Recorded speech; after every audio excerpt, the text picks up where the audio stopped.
സിനിമയ്ക്ക് തമ്പുരാക്കന്മാരുണ്ടോ എന്ന ചോദ്യത്തിന് ഉത്തരം തേടി ഈ നാടും തോൽക്കാൻ തയ്യാറാവാത്ത ഒരു ജനതയും നീണ്ടകാലമായി കലഹത്തിലാണ്.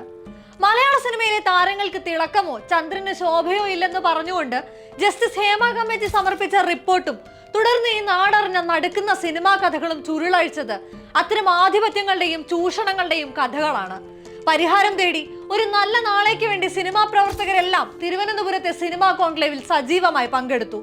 എന്നാൽ ഒടുക്കം അധികാര ബോധത്തോടെ മലയാള സിനിമയുടെ ഒടേ തമ്പുരാനായി ആ മുറ്റത്തൊരു ചാരുകസേരയും മുറുക്കാൻ ചെല്ലവുമായി വന്ന് ജാതി ഗർവ് വ്യക്തമാക്കുകയായിരുന്നു വിഖ്യാത സംവിധായകൻ അടൂർ ഗോപാലകൃഷ്ണൻ.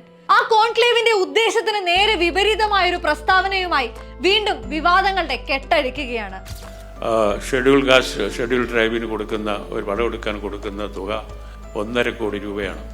ഇത് ഞാൻ ഒരിക്കൽ ബഹുമാനപ്പെട്ട മുഖ്യമന്ത്രിയുടെ അടുത്ത് ഞാൻ പറഞ്ഞു, ഇത് കറപ്ഷൻ ഉണ്ടാക്കാനുള്ളൊരു വഴി ഉണ്ടാക്കുകയാണ് ഗവൺമെൻറ്. ഈ ഇവരെ തിരഞ്ഞെടുക്കുമ്പോൾ വളരെ നിർബന്ധമായിട്ട് എനിക്കൊരു ശുപാർശ ചെയ്യാനുണ്ട്. ഷെഡ്യൂൾ കാസ്റ്റിൽപ്പെട്ട ആളുകൾ നല്ലൊരു അതിൻ്റെ പിന്നിലുള്ള മനസ്സ് വളരെ നല്ലതാണ്, അതിൻ്റെ ഉദ്ദേശം വളരെ നല്ലതാണ്. പക്ഷേ അവർക്ക് കുറഞ്ഞതൊരു 3 മാസത്തെ ഇൻറ്റൻസീവ് ട്രെയിനിങ് കൊടുക്കണം, പരിശീലനം കൊടുക്കണം, സിനിമ എങ്ങനെ ഉണ്ടാക്കുന്നുള്ളതിന്. അപ്പോൾ ഒരാൾ സിനിമയായിട്ട് ഒരു താല്പര്യമായിട്ട് വരുന്നു അപ്പോൾ അയാളെ വെറുതെ പോയി സിനിമ എടുത്തു എന്ന് പറഞ്ഞുകൂടെ അയാളെ ഒരു രീതിയിലുള്ള പ്രോത്സാഹനമല്ലത്. അതുകൊണ്ട് അവർക്ക് ഒരു 3 മാസത്തെ നല്ല വിദഗ്ധന്മാരുടെ കീഴിലുള്ള പരിശീലനം കൊടുക്കണം. എന്നിട്ട് വേണം അവർക്ക് എങ്ങനെയാണ് ഒരു പടത്തിന് ബഡ്ജറ്റ് ഉണ്ടാക്കുന്നതുൾപ്പെടെയുള്ള സംഗതികൾ മുഴുവൻ അവർ മനസ്സിലാക്കിക്കണം. കാരണം ഫിലിം ഡെവലപ്മെൻറ്റ് കോർപ്പറേഷനിൽ നിന്ന് പണം വാങ്ങി പടം എടുത്തവർക്ക് എല്ലാം കംപ്ലൈൻ്റാണ്. അവർക്ക് അവർ വിചാരിച്ചിരിക്കുന്നത് ഈ പണം അവരിങ്ങനെ എടുത്ത് ദിവസം തരും, കൊടുത്തു നമുക്ക് ഇവിടെ കൊണ്ടുപോയി പടം എടുക്കാമെന്ന്. അങ്ങനെയല്ല, അത് പറഞ്ഞ് മനസ്സിലാക്കണം അവരെ. ഈ 1.5 കോടി കുറഞ്ഞത് കുറച്ചിട്ട് 50 ലക്ഷം ആക്കി 3 പേർക്ക് കൊടുക്കുക. ഇത് കൊമേഴ്ഷ്യൽ ഫിലിം എടുക്കാനുള്ള കാശല്ല, കൃത്യമായിട്ട് നല്ല സിനിമ എടുക്കാനുള്ള മുടക്കലാകാവും. വളരെ നിർബന്ധമാണ്. അതുപോലെ തന്നെയാണ് സ്ത്രീകൾക്കുള്ളത്. ഒരു സ്ത്രീ ആയിരുന്നതുകൊണ്ട് മാത്രം സിനിമ എടുപ്പിക്കാൻ പണം കൊടുക്കരുത്. ഈ സ്ത്രീ ആയാലും അവർക്കും കൊടുക്കണം ഈ പരിശീലനം. വളരെ പ്രധാനമാണ്. സ്ത്രീ സംവിധായകർ നമുക്ക് വേണം. നമുക്ക് 1-2 പേരുണ്ട്, അവർ നല്ല മിടുക്കരാണ്. പക്ഷെ അതുപോലെയുള്ള പുതിയ ആളുകൾ വരണമെന്നുണ്ടെങ്കിൽ അവർക്ക് ഇതിന്റെ എല്ലാ പ്രയാസങ്ങളും അറിഞ്ഞു വേണം പടമെടുക്കാൻ. പട്ടികജാതി പട്ടികവർഗ വിഭാഗക്കാർക്കും സ്ത്രീകൾക്കും സിനിമ എടുക്കാൻ പ്രത്യേക പരിശീലനം ആവശ്യമാണെന്ന പ്രസ്താവനയ്ക്ക് പുറകിൽ അടൂർ 20-ാം വയസ്സിൽ ഉപേക്ഷിച്ചെന്ന് പറയുന്ന അതേ ജാതിവാലിൽ കുരുങ്ങിക്കിടപ്പുള്ള ജാതി ബോധമാണെന്ന് നിരവധി പ്രതികരണങ്ങൾ ഇതിനകം വന്നു. 1.5 കോടി 3 ആക്കി വിഭജിച്ച് വേണം സിനിമ ചെയ്യാനെന്നും ആ നൽകുന്നത് നികുതി പണമാണെന്ന് അവരെ ബോധ്യപ്പെടുത്തി കഷ്ടപ്പാടുകൾ അനുഭവിപ്പിച്ചു തന്നെ വേണം പണം നൽകാനെന്നും അടൂർ ആവർത്തിച്ചു. ഒരു നൂറ്റാണ്ടോളം നീണ്ട പൈതൃകം അവകാശപ്പെടാനുള്ള ഒരു സിനിമാ വ്യവസായത്തിൽ ദളിത് മനുഷ്യർക്കും സ്ത്രീകൾക്കും അടൂർ കൽപ്പിക്കുന്ന സ്ഥാനം എന്തെന്ന് വ്യക്തമാക്കുകയാണ്. അടൂർ സാർ, ട്രെയിനിങ് ലഭിച്ച ശേഷം മാത്രമേ സിനിമ എടുക്കാവൂ എന്ന നിബന്ധന ഈ വിഭാഗക്കാർക്ക് മാത്രം ബാധകമാകുന്നത് എങ്ങനെയാണ്? സർഗാത്മകത എങ്ങനെയാണ് അതിന്റെ വർഗത്തെ കണ്ടെത്തേണ്ടത്? കോൺക്ലേവിലെ പ്രസ്താവനയിലും തുടർന്ന് മാധ്യമങ്ങൾക്ക് നൽകിയ അഭിമുഖത്തിലും അടൂർ ഗോപാലകൃഷ്ണൻ എന്ന ലോകഖ്യാതി നേടിയ സംവിധായകൻ ആവർത്തിച്ചത് 1.5 കോടി നൽകിയിട്ടും അവർ നിർമ്മിക്കുന്നത് കലാമൂല്യം ഇല്ലാത്ത ചിത്രങ്ങളാണെന്നാണ്. അതിലെ വസ്തുത കൂടെ പരിശോധിക്കാം. സ്ത്രീകളുടെ സിനിമാ വിഭാഗത്തിൽ ആദ്യം തിയേറ്ററുകളിൽ പ്രദർശനത്തിനെത്തിയ ചിത്രമായിരുന്നു നിഷിദ്ധോ.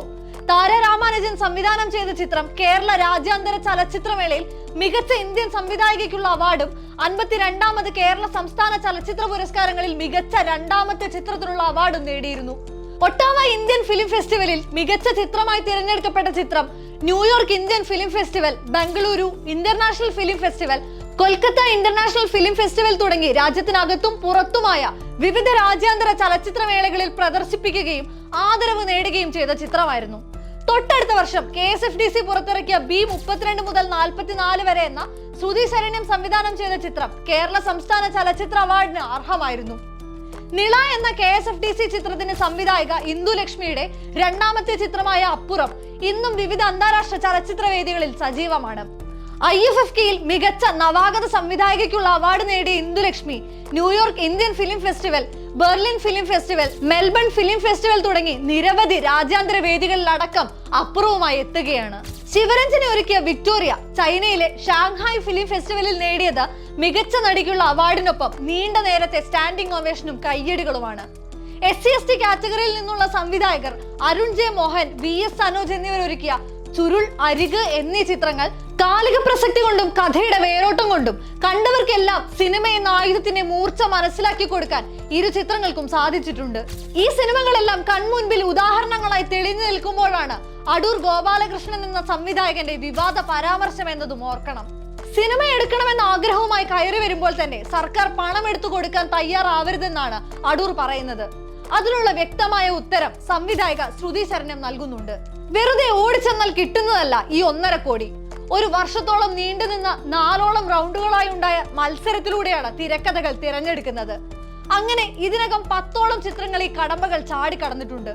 ഓരോ റൗണ്ടിനും വ്യത്യസ്തമായ ജൂറികളെ നിയമിച്ചുകൊണ്ട് ഒടുക്കം തിരഞ്ഞെടുക്കപ്പെടുന്ന ചിത്രങ്ങൾക്ക് വേണ്ട നിർമ്മാണ തുക നൽകുന്നത് സംവിധായകരുടെ കൈകളിലേക്കല്ല, പകരം KSFDCയുടെ ഔദ്യോഗിക അക്കൗണ്ടിലേക്കാണ്. ചിത്രത്തിന്റെ നിർമ്മാണം പൂർണ്ണമായും പിന്നീട് ഏറ്റെടുക്കുന്നതും KSFDC തന്നെയാണ്. ഏറ്റവും ഒടുക്കം ഫർസാന എന്ന മുസ്ലിം വനിതാ സംവിധായകയുടെ മുംത എന്ന ചിത്രവും സുനീഷ് വടക്കുംപാട എന്ന ദളിത് സംവിധായകന്റെ കാടും നിർമ്മാണത്തിലാണ്. ഈ തുക കയ്യിൽ കിട്ടുന്നവരെല്ലാം പരാതിയുമായാണ് വരുന്നതെന്നാണ് അടൂരിനെ ചൊടിപ്പിക്കുന്ന മറ്റൊരു കാര്യം. ഷാജിയൻ കരുണിനെതിരായി പോലും വന്ന ആരോപണങ്ങളെ പേരെടുത്ത് സൂചിപ്പിക്കാനും അടൂർ മറന്നിട്ടില്ല. എന്താണ് ഇവരുടെ പരാതി? KSFDCയുടെ പ്രസ്തുത പദ്ധതിയുടെ ഭാഗമായി സിനിമ എടുക്കാൻ എത്തിയ ഭൂരിഭാഗം പേർക്കും പരാതികളാണെന്ന് അടൂർ പറയുമ്പോൾ അതെന്താണ് പരാതി എന്നതുകൂടെ വിശദമാക്കേണ്ടതുണ്ടല്ലോ. ശ്രുതി ശരണ്യവും മിനി ഐജിയും ഇന്ദുലക്ഷ്മിയും അടക്കമുള്ള സംവിധായകർ ഫിലിം ഡെവലപ്മെന്റ് കോർപ്പറേഷനിൽ നിന്നും അവർക്കുണ്ടായ ദുരനുഭവങ്ങൾ പങ്കുവച്ചിരുന്നു എന്നത് വാസ്തവമാണ്. അനുവദിച്ച തുക ചെലവാക്കുന്ന കണക്കിൽ സുതാര്യതയില്ലെന്നതടക്കം അവർ ഉന്നയിച്ച വാദങ്ങളിൽ ഉണ്ടായിരുന്നു. പദ്ധതിയുടെ നടത്തിപ്പുകാരിൽ നിന്നും നേരിട്ട അപമാനങ്ങളും തഴയപ്പെടലുകളും പല സംവിധായകരും പറഞ്ഞിട്ടുണ്ട്. പരാതി ഉണ്ടാകുമ്പോൾ പരാതിക്കാർക്ക് ട്രെയിനിങ് നൽകുക എന്നതാണോ, പ്രശ്നം കണ്ടെത്തി അത് പരിഹരിക്കുക എന്നതാണോ വേണ്ടതെന്ന് 84 വർഷത്തെ ജീവിതം പഠിപ്പിച്ചിട്ടില്ലെങ്കിൽ ഇനി എന്നാണ്? KSFDC പദ്ധതിയുടെ ഭാഗമായി നിർമ്മിക്കപ്പെടുന്ന ചിത്രങ്ങൾ കാണാൻ പ്രേക്ഷകർ തിയേറ്ററിൽ എത്തുന്നില്ലെന്നും സൗജന്യമായി കാണാൻ അനുവദിച്ചാൽ പോലും പ്രേക്ഷകർക്ക് വേണ്ടെന്നുമുള്ള അവസ്ഥയാണെന്നും അടൂരിനെ അനുകൂലിച്ചുകൊണ്ട് ജോയ് മാത്യു പറയുകയുണ്ടായി. നിർമ്മാതാക്കളുടെ സംഘടന കഴിഞ്ഞ ഫെബ്രുവരി മുതൽ ഏപ്രിൽ വരെയുള്ള മാസങ്ങളിൽ പുറത്തിറക്കിയ കണക്കുകൾ പ്രകാരം മലയാള സിനിമയിലെ ഭൂരിഭാഗം സിനിമകളും പരാജയമായിരുന്നു. കോടികൾ മുടക്കി നഷ്ടം കൊയ്ത സിനിമകൾ തിയേറ്ററിൽ കാണാൻ ആളെത്തുന്നില്ലെന്ന പരാതി ഉന്നയിച്ചിരുന്നു. ജോയ് മാത്യുവിന്റെ തന്നെ കഴിഞ്ഞ വർഷം പുറത്തിറങ്ങിയ ഒരു സർക്കാർ ഉൽപ്പന്നം അടക്കമുള്ള ചിത്രങ്ങളും തിയേറ്ററിൽ ആളെ കയറ്റിയിട്ടില്ല. ആ പ്രസ്താവന ശരിയെങ്കിൽ വർഗവ്യത്യാസമില്ലാതെ മുഴുവൻ സംവിധായകർക്കും ഒരു ഇന്റൻസ് ട്രെയിനിങ് ആവശ്യമായിരിക്കണം. സംവിധായക വിധു വിൻസെന്റിനും അടൂരിന്റെ പ്രസ്താവനയിൽ പ്രശ്നം തോന്നുന്നില്ല. പണം കൊടുത്താൽ പോരാ, ട്രെയിനിങ്ങും നൽകണമെന്ന സംവിധായകരുടെ പ്രസ്താവന അതിലെ ലിംഗജാതി വിദ്വേഷം മനസ്സിലാക്കാതെയാണെന്ന് കരുതാനാവില്ല. ഇതൊരു സർഗാത്മകതയുടെയും പ്രശ്നമല്ല, ജാതി വെറിയുടേതാണെന്ന് തിരിച്ചറിയാൻ അടൂരിന്റെ തുടർ സ്റ്റേറ്റ്മെന്റുകൾ പരിശോധിച്ചാൽ മതിയാകും. താൻ സംസാരിക്കുന്നതിനിടെ ഇടയ്ക്ക് കയറി സംസാരിച്ച പുഷ്പവതി പൊയ്പ്പാടത്ത് എന്ന ഗായികയെ അടൂർ വിമർശിച്ച ഭാഷയിൽ അത് വ്യക്തമാകുന്നു. ഹൂ ഇസ് ഷീ എന്നാണ് അടൂർ ചോദിക്കുന്നത്. Kerala Sangeetha Nataka academy vice chairperson എന്നതിലുപരി മലയാള സിനിമയുടെ പ്രിയപ്പെട്ട ഗായിക കൂടിയാണ് സാർ പുഷ്പവതി. വഴിയെ പോകുന്ന എല്ലാ സ്ത്രീകൾക്കും കയറി സംസാരിക്കാനുള്ള സ്ഥലമാണോ കോൺക്ലേവ്? അതും ഞാൻ സംസാരിച്ചു കൊണ്ടിരിക്കുമ്പോൾ എന്ന ചോദ്യമാണ് അടൂർ ഉന്നയിക്കുന്നത്. അത് ചന്തയൊന്നുമല്ല, സിനിമയുമായി ബന്ധപ്പെട്ട ആളുകൾ അവരുടെ വിഷയങ്ങൾ സംസാരിക്കുന്ന വേദിയാണ്. അതുമായി യാതൊരു ബന്ധവുമില്ലാത്ത സ്ത്രീ അവിടെ എഴുന്നേറ്റ് നിന്ന് വർത്തമാനം പറയുകയാണെന്നും മന്ത്രി തടഞ്ഞില്ലെന്നും അടൂരിന് പരിഭവമുണ്ട്. ഒരു ജനതയെ മുഴുവൻ അപകീർത്തിപ്പെടുത്തിയ അടൂരിന്റെ പ്രസ്താവനയ്ക്കെതിരെ എഴുന്നേറ്റ് നിൽക്കാനും ശബ്ദമുയർത്താനും ആ വേദിയിൽ പുഷ്പവതി എന്ന ഒരു സ്ത്രീ മാത്രമേ ഉണ്ടായിരുന്നുള്ളൂ എന്നതാണ് വാസ്തവം. പബ്ലിസിറ്റിയാണ് അവരുടെ ഉദ്ദേശമെന്ന് അടൂർ വാർത്താ മാധ്യമങ്ങളോട് നിസ്സംശയം പറഞ്ഞു വെച്ചു.